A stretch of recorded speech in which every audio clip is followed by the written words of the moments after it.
기원전 278년 진나라의 명장 백기는 30만 대군을 끌고 초나라의 수도 영을 차지했습니다. 그 결과 진나라는 남쪽으로 영토를 크게 확장했고 초나라는 회복이 어려울 정도의 치명타를 입었습니다. 하지만 진나라의 공세는 거기서 멈추지 않았습니다. 5년 뒤인 기원전 273년 진나라는 한나라의 화양에서 위나라와 조나라 연합군을 격파하고 무려 15만 명을 죽였습니다. 그리고 이 전투를 지휘한 인물 역시 백기였습니다. 이제 진나라는 말 그대로 공포의 대상이었습니다. 진나라는 압도적인 전투력을 앞세워서 거의 해마다 전쟁을 벌였고 싸울 때마다 승리를 거뒀습니다. 더 이상 그 어떤 나라도 단독으로 진나라를 상대할 수 없었고 두세 나라가 힘을 합쳐도 승리를 장담할 수 없었습니다. 하지만 난세, 영웅이 난다는 말처럼 진나라에 맞선 새로운 인물들이 등장했습니다. 그들은 바로 전국시대 사공자라 불린 이들이었습니다. 전국시대 사공자란 제나라의 맹산군, 초나라의 춘신군, 조나라의 평원군, 그리고 위나라의 신릉군을 가리킵니다. 이들은 모두 왕족 출신으로 뛰어난 능력과 수많은 식객을 거느렸다는 공통점이 있었습니다. 앞세대 인물인 맹산군을 제외하면 춘신군과 평원군, 그리고 신릉군은 거의 같은 시기에 활약한 인물들이었습니다. 그 중에서도 춘신군은 진소왕을 설득해 초나라와 동맹을 맺게 했습니다. 만약 그가 아니었다면 진나라는 궁지에 몰린 초나라를 공격해서 완전히 멸망시켰을 수도 있습니다. 하지만 진나라가 초나라와 동맹을 맺는 조건으로 춘신군은 초나라의 태자 완과 함께 진나라에 인질로 보내졌습니다. 그로부터 10년 뒤에 초경양왕이 죽자 춘신군은 목숨을 걸고 태자를 몰래 초나라로 탈출시켰습니다. 기원전 273년 태자 완이 아버지를 대신해 왕위에 오르니 그가 바로 초고열왕이었습니다. 이 공로로 춘신군은 재상으로 임명돼 초나라의 국정을 총괄하게 됩니다. 초나라에 춘신군이 있었다면 조나라에는 평원군이 있었습니다. 평원군은 무령왕의 아들이자 해문왕의 이복형으로 해문왕과 효성왕 2대 걸쳐 재상을 지냈을 정도로 뛰어난 인물이었습니다. 무령왕 또한 생전에 자식 중에서 평원군을 가장 총명하다고 여겨 중요한 일이 있을 때마다 그의 의견을 묻곤 했습니다. 평원군은 수천 명의 식객을 거느렸는데 어느 날 그의 애첩이 절름발이 식객이 걷는 걸 보고 비웃는 일이 있었습니다. 자존심이 상한 그 식객은 평원군을 찾아가 애첩을 죽여달라고 말했습니다. 평원군은 그 자리에서 그러겠다고 약속했지만 대수롭지 않게 여겨서 약속을 지키지 않았습니다. 그런데 그 일이 있고 난 뒤에 식객들이 하나둘씩 떠나기 시작했습니다. 알고 보니 그가 약속도 지키지 못한다는 소문이 나서 식객들이 떠난 것이었습니다. 사태의 심각성을 깨달은 평원군은 결국 약속한 대로 애첩을 처형했습니다. 그러자 떠났던 식객들이 다시 모여들었다고 합니다. 하지만 평원군은 이후에 조나라의 대패로 이어지는 결정적인 실수를 하게 됩니다. 그래서 후대에는 그가 실력에 비해서 과대평가됐다는 말도 있습니다. 이에 비해 위나라의 신릉군은 맹산군과 더불어 전국시대 사공자 중에서 가장 뛰어난 인물로 꼽힙니다. 신릉군은 알리왕의 이복 동생으로 예의 바르고 겸손한 성품 덕분에 무려 3,000명의 식객이 그를 따랐다고 합니다. 어느 날 그는 알리왕과 바둑을 두고 있었는데 갑자기 조나라 군대가 국경을 넘었다는 소식이 전해졌습니다. 깜짝 놀란 알리왕이 바둑을 멈추려고 하자 신릉군은 조나라 왕이 단지 사냥하러 온 것뿐이라면서 왕을 안심시켰습니다. 그에 의해 실제로 조나라 왕이 사냥을 위해서 국경을 넘었다는 것이 밝혀졌습니다. 왕이 신릉군에게 그걸 어떻게 알았냐고 묻자 신릉군은 이렇게 말했습니다. 제 부하 중에는 매일 조나라 왕의 소식을 알려주는 사람이 있습니다. 신릉군은 이미 조나라 왕실 내부에까지 첩자를 심어둔 것이었습니다. 하자 이 사건으로 알리왕은 동생 신릉군의 능력을 두려워해서 그를 경계하게 됩니다. 위나라에는 후영이라는 명망 높은 인물이 있었는데 그는 가난해서 70이 넘도록 성문을 지키는 일을 하고 있었습니다. 신릉군은 후영의 명성을 듣고 선물을 보냈는데 그는 받을 수 없다면서 거절했습니다. 그러자 신릉군은 술잔치를 열어서 후영을 초대하기 위해 직접 그를 찾아갔습니다. 그런데 후영은 백정조회와 수다를 떨면서 일부러 오랫동안 신릉군을 기다리게 했습니다. 하지만 신릉군은 싫은 대색을 하지 않고 끝까지 그를 기다렸습니다.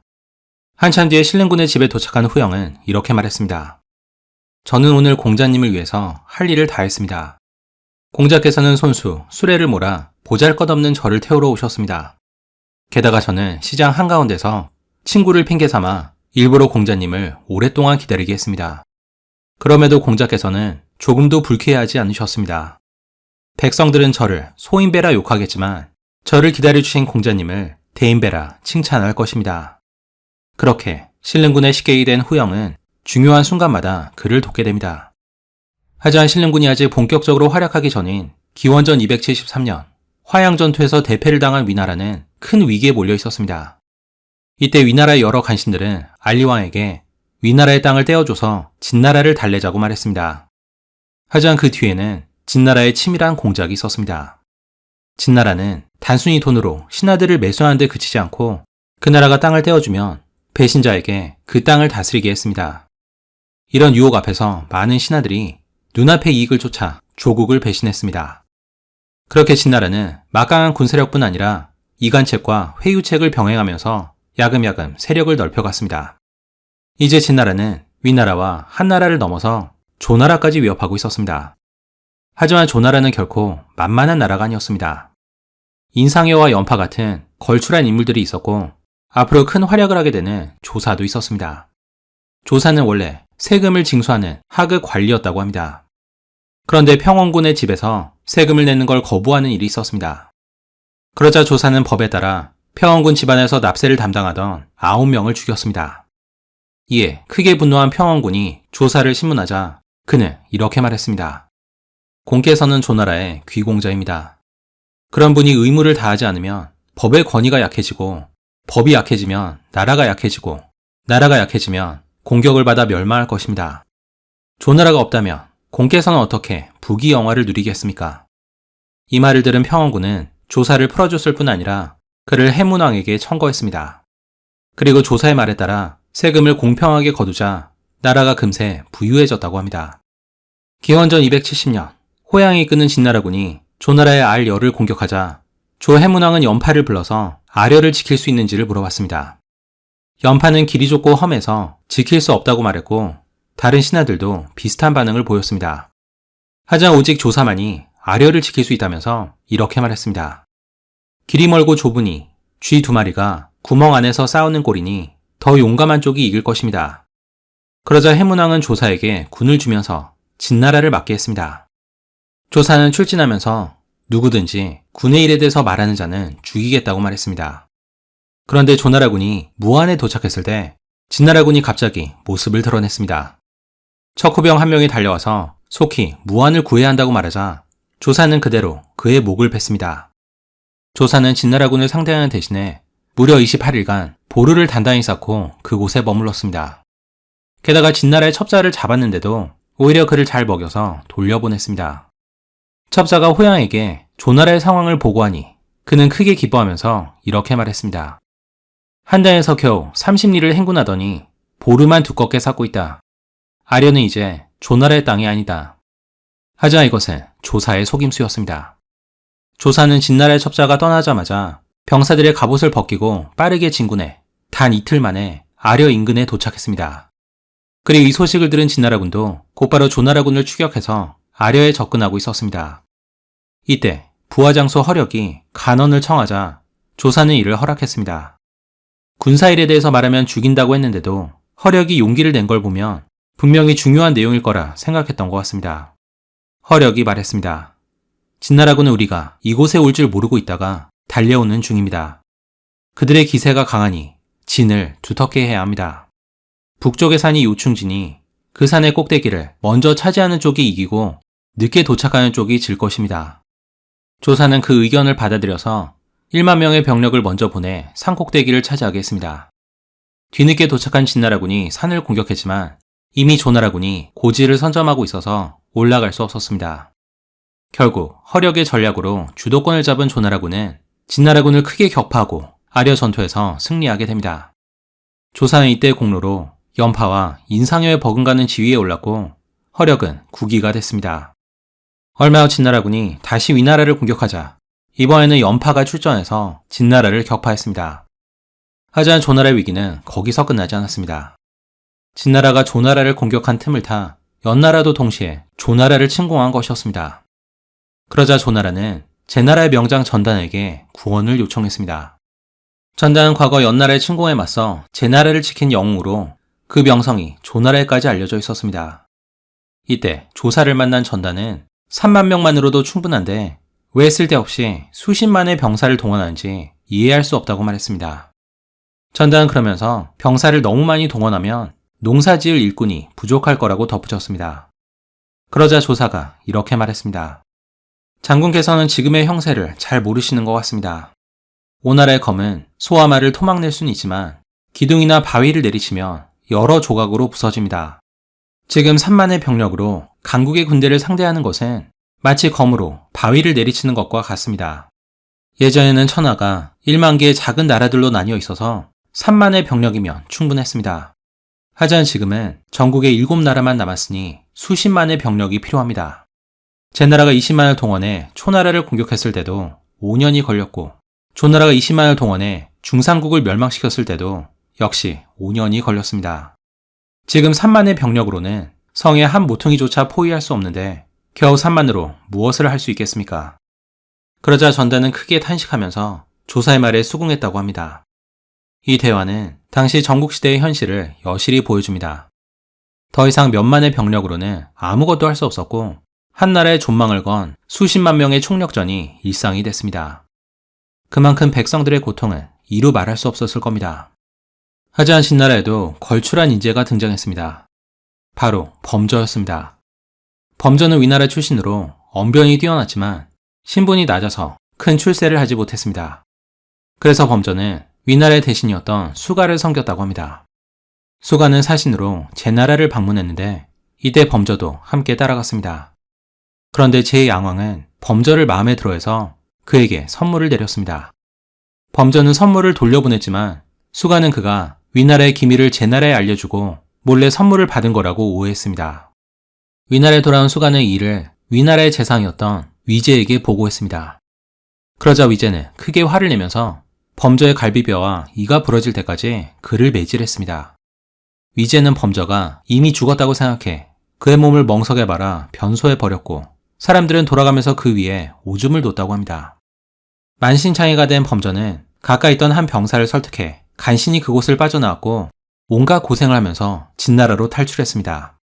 얼마 후 진나라의 도성인 함양에 도착한 그는 1년을 더 기다린 끝에 마침내 진소왕과 독대하게 됩니다. 당시 진나라의 왕은 진소왕이었지만 실질적인 권력은 소왕의 어머니인 선태호와 그의 동생인 위엄이 독차지하고 있었습니다. 그래서 진소왕조차 이들의 눈치를 보는 처지였습니다. 이를 빠르게 간파한 범저는 진소왕에게 이렇게 말했습니다. 제가 산동에 있을 때 진나라의 태우와 위엄이 있다는 말은 들었지만 왕이 있다는 말은 듣지 못했습니다. 태우는 누구의 눈치도 보지 않고 마음대로 행하고 위엄은 사신을 보내고도 왕에게 보고도 하지 않습니다. 그러니 대왕께서 어찌 권위를 세우고 명령을 내릴 수 있겠습니까? 위엄은 공격해서 얻은 땅을 자신의 봉지로 귀속시키니 나라는 피폐해졌습니다. 하나라와 은나라, 주나라가 망한 것은 군주가 정권을 내주고 술과 사냥에 빠져 정사를 돌보지 않아서입니다. 지금 조정에는 대신과 왕의 좌우에 이르기까지 위엄의 사람이 아닌 이가 없습니다. 제가 두려워하는 것은 이후에 진나라의 주인이 대왕의 손자가 아닐까 하는 것입니다. 태우와 위엄의 권세가 왕을 능가하니 이대로 두었다가는 왕의 자리마저 위협할 거라는 말이었습니다. 결국 진소왕은 태우를 패하고 위엄을 자신의 봉지로 쫓아냈습니다. 위엄이 이사할 때 동원된 수레만 해도 1000대가 넘었고 그가 소유한 진귀한 보물은 왕실보다 많았다고 하니 당시 위엄의 권세가 얼마나 막강했는지 짐작할 수 있습니다. 결과적으로 범저는 위엄에 대한 진소왕의 의심을 교묘하게 이용해서 자신의 입지를 굳힌 셈이었습니다. 위엄을 대신해 재상에 오른 범저는 먼 나라와는 친교를 맺고 가까운 나라를 공격하자고 주장했는데 이것이 바로 원교 근공책이었습니다. 그때까지 진나라는 사방을 공격하면서 무분별한 전쟁을 벌이고 있었습니다. 심지어 위엄은 자신의 봉지인 도를 안정시키기 위해서 멀리 떨어진 제나라와도 전쟁을 벌였습니다. 범저가 보기에 이것은 아무런 이득이 없는 엉성한 계책이었습니다. 그래서 범저는 가까운 나라부터 공격해 완전히 차지한 뒤에 다음으로 가까운 나라를 목표로 삼는 원교 근공책을 제시했습니다. 그는 가장 가까우면서도 약한 한 나라를 먼저 차지한 뒤에 위나라와 조나라, 초나라, 그리고 마지막으로는 제나라 순으로 영토를 확장해야 한다고 말했습니다. 실제로 진나라는 기원전 265년부터 범저의 계책에 따라 한 나라를 집중 공격하기 시작했습니다. 이때 그는 단순히 전쟁을 벌여서 땅만 공략한 것이 아니라 한 나라의 신하들을 매수하는 등 사람을 공략하는 전략도 병행했습니다. 범저는 또 그에게 수모를 준 이들에게 복수하는 걸 잊지 않았습니다. 얼마 위나라에서 진나라로 사신 한 명을 보내는데 그는 바로 범저가 뇌물을 받았다는 누명을 씌운 수가였습니다. 범저는 일부러 신분을 숨기고 초라한 차림으로 진나라에 도착한 수가를 찾아갔습니다. 수가는 그런 모습을 한 범저가 안쓰러웠는지 그에게 새 옷과 음식을 내주면서 따뜻하게 대했습니다. 하지만 잠시 후 범저가 진나라의 재상이 됐다는 걸 알게 된 수가는 머리를 조아리면서 과거의 일을 사과했습니다. 범저는 그의 죄를 하나하나 지적했지만 자기에게 옷과 음식을 베푼 걸 보고 용서하겠다고 말했습니다. 하지만 자신을 매질한 위제만큼은 도저히 용서할 수 없다면서 당장 그의 머리를 가져오지 않으면 위나라를 공격하겠다고 말했습니다.